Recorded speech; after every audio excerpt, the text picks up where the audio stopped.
How to fix Pinterest sound problem easy and quick. Welcome everybody. I will give you the easiest solution to fix this. Let's do it. You need to open the settings of your device. Click at apps option, search for Pinterest right now and click. Here you will find this list. Go directly to storage. Click clear cache right now.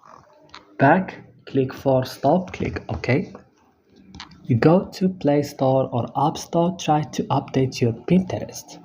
After updating it, you have to restart your device, and that's it. Don't forget to like and subscribe and bye.